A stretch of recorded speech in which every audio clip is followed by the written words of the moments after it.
ৰাস্তা ঘাট, বজাৰ হাট, পায়খানাৰ ঘাট চব আমি ইয়ৰ কাৰণে পাইছো। নমস্কাৰ। দাদা আপোনাৰ নাম? নাম মই এইটো থৈ লৈছো। নামটো মেটাৰ নকৰে, চবে মোক কিং মেকানিক বুলি মাতে। King mechanic. ৱাহ, কিং মেকানিক শুনি একেবাৰে মানে ৰয়েল ফিল হয়। দাদা এই চব বস্তু বনোৱাত আপোনাৰ কি অৱদান আছে কওকচোন?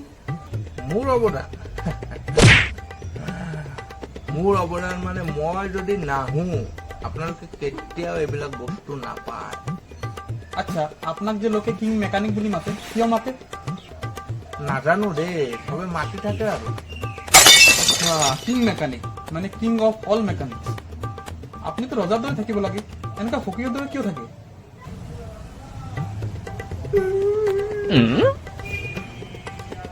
চৰকাৰক অকমান অনুৰোধ কৰিছো, আমাৰ হাজিৰাটো বঢ়াই দিয়ক, তেতিয়া অকমান ভালকে থাকিব পাৰিম।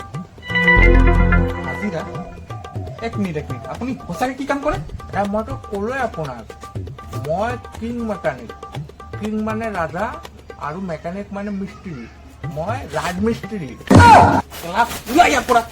মই ইমান দেৰিৰ পৰা ৰাজমিস্ত্ৰী ইণ্টাৰভিউ লৈ আছিলো।